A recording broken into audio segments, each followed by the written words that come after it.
foi o cangaço? O cangaço foi um movimento de oposição ao governo que aconteceu no Nordeste brasileiro entre os séculos XIX e XX. Naquela época, a maioria dos problemas que aconteciam nos locais eram resolvidos pela lei da bala, onde o mais forte ou o mais poderoso sobrevivia. Geralmente, quem comandava as regiões eram os grandes proprietários de terra ou os políticos poderosos. A ignorância do governo brasileiro quanto às baixas condições sociais da região fez com que os nordestinos, perdidos na miséria, começassem a revidar contra os jagunços e coronéis. O nome do movimento deriva da palavra ganga, que era um pedaço de madeira utilizado em cima da cabeça do gado.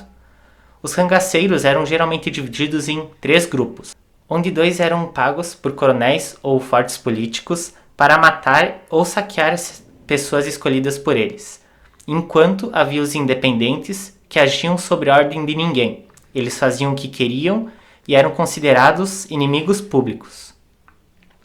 O primeiro cangaceiro, o cabeleira. A primeira pessoa que foi registrada a dar início ao cangaço foi um homem chamado José Gomes de Brito. Ele era pernambucano e nasceu na cidade de Glória do Goitá, em 1791. Ele era conhecido popularmente como o Cabeleira. Ele teve uma infância conturbada. Era filho de uma mulher branca com um homem descendente de indígenas canibais. Várias canções repercutiram na época e poucas nos dias de hoje sobre essa criança orientada pela bondade de sua mãe, Joana, mas herdou a selvageria do seu pai, Joaquim Gomes.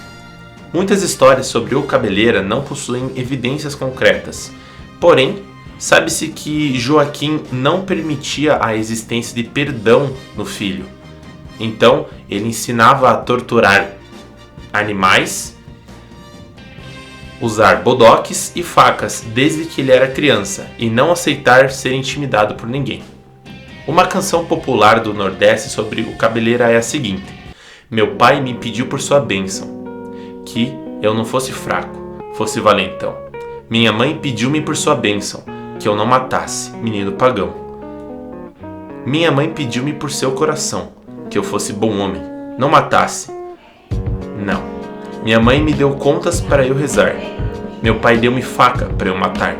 Eu matei um, meu pai não gostou. Eu matei 2, meu pai me ajudou.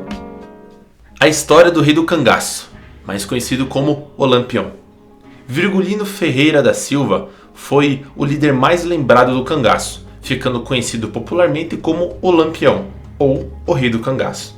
Herdeiro de uma família abastada, Virgulino abandonou tudo que tinha para virar cangaceiro e vingar seu pai que morreu durante uma disputa de terras. O Lampião rapidamente tornou-se líder do bando que participava, executando uma série de roubos e assassinatos ao lado de Maria Gomes de Oliveira, ou Maria Bonita, também reconhecida como a Rainha do Cangaço, a primeira mulher cangaceira registrada.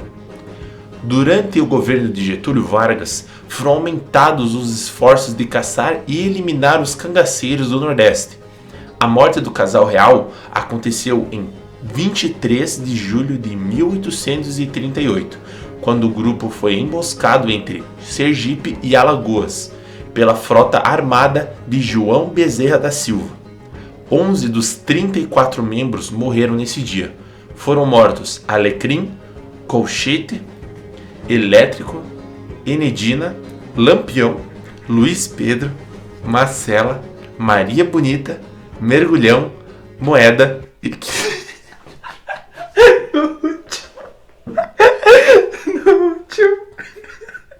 Eu me segurei em todos os 10 minutos. Ô, vai tomar no cu, cara. Quem que se chama quinta-feira? Moeda e quinta-feira. Características visuais dos cangaceiros.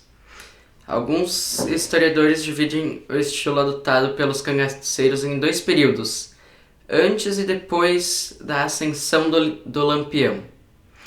Originalmente, os trajes dos rebeldes eram inteiramente formados em couro e pequenos pedaços de metais.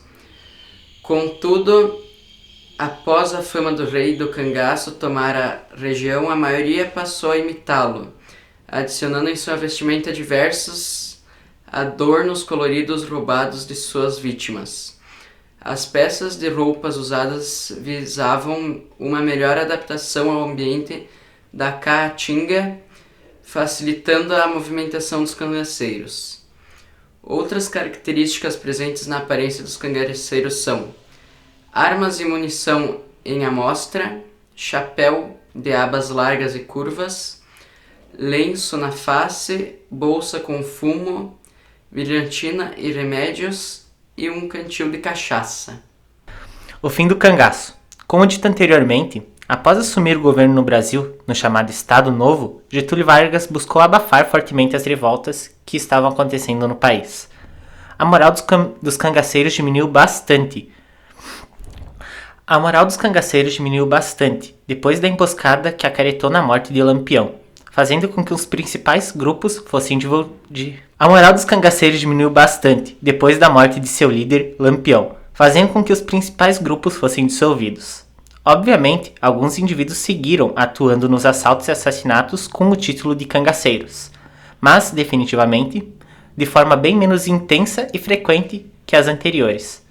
Diversos crimes que aconteceram naquele período não devem ser perdoados, mas precisamos sempre lembrar que grande parte das pessoas integradas no movimento viam nada mais nada menos que uma oportunidade de responder à opressão dos coronéis e tentar subir na vida, usando os mesmos métodos empregados pelos líderes políticos da época. O cangaço deve servir de exemplo para mostrar a todos como não podemos negligenciar e ignorar as necessidades de um povo.